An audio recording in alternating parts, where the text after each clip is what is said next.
Hi, Melissa. So just a quick video to talk through a couple of ways we can use timing to kind of time for a block. So unfortunately, there's no way for it to, like you say, there's the timing question, but that doesn't actually time the entire block. The only way this would work is if the all of the questions in the block were on one specific page. So for example, if this was my entire block all on one page, you can add the timing question in here anywhere on the page and then just set it to auto advance after a specific amount of time. And then they would have that amount of time to finish all of these questions before being automatically advanced. But that's not exactly ideal if you have a really big block and you need a few different page breaks and things like that in between.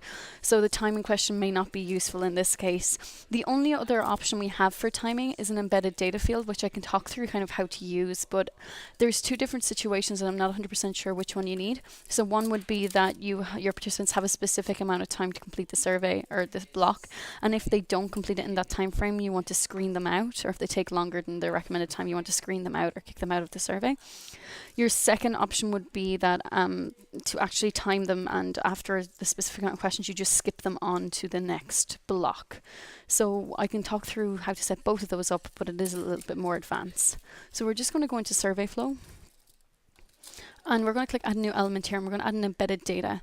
Now what we're going to add is something called Q underscore total duration with a capital Q, capital T, and a capital D.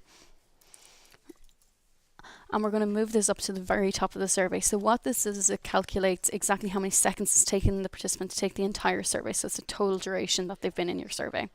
So we can use this by other little embedded data fields to kind of set up some logic. So for example, the first option would be that if they don't complete this block in a specified amount of time, then we want to actually screen them out of the survey. So to do this, we would click on add new element here. We would add another embedded data field. Before this block, we would add just maybe time 1, for example. And then for the value, we would just pipe in the value of Q underscore total duration. And insert. And then we would move this up to above the block. Now, obviously there may be other blocks in between, but this is just a block that you're actually interested in timing. So once you've done that, basically what will happen is once they start on this block, it will record however long they've actually spent on the survey so far. And then what we're going to do is just duplicate this, move it down, and turn this into time 2. So basically now we have 2 times. We have how long they took to get to this stage and how long they took to get to this stage. So we can now set up a math operation which calculates how many seconds in total it took them to complete this block. So we can do this by clicking on another embedded data field, maybe calling this just normal time. Then what we're going to do is we're going to pipe in the value for time 2. So I'm going to say time 2. Now this is all case sensitive, so just ensure it appears exactly as your embedded data field name. And then we're going to turn this into a math operation. So a math operation always starts with $E, and then everything within the curly brackets there must be a space in between. So basically what we're looking to do is we're looking to get time 2 and then take away time 1.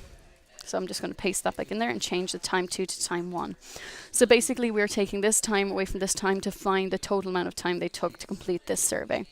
And then what we can do is there might be other blocks down further in the survey, but what we can do is we can then branch and we can just say if embedded data time is greater than, maybe we don't want them to take longer than 2 minutes to complete this block, so we can put in 120 seconds.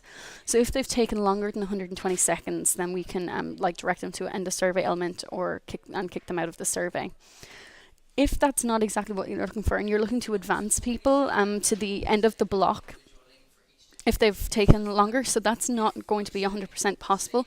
So what I would recommend in that case is we would, in our block of questions, we would separate each page of this out into its own unique block.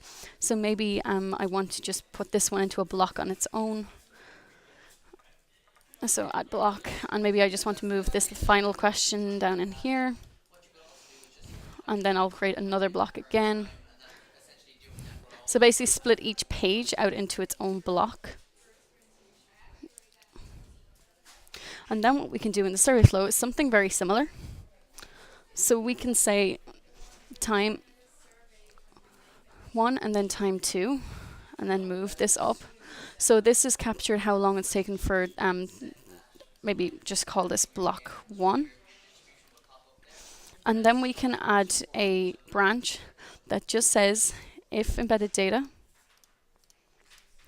block 1 is less than, so is less than 120 seconds, then they're allowed to see block 2.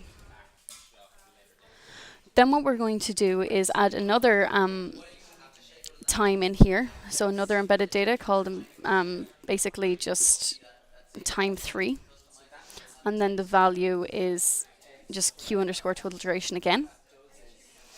And then what we need to do is set up another branch.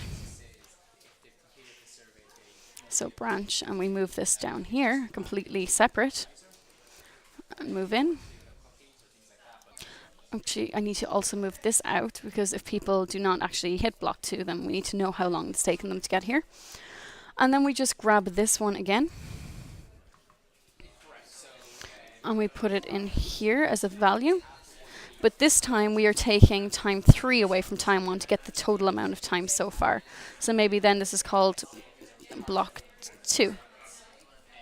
And then once again we add a condition that just says if block 2 is less than 120 seconds, then they can see this block, and so on. We just basically set up a branch to separate out. And if they obviously have spent over 120 seconds, over 2 minutes on questions so far, then we would just basically, they'd just skip past this block and down onto the next block that doesn't have a condition on it. So then you can see basically how far they get in the survey in 2 minutes, or how far they get on these specific blocks in 2 minutes. So I know it's a lot of information, but I hope this helps. But if you do have any questions on the setup or get stuck at any stage, just let me know.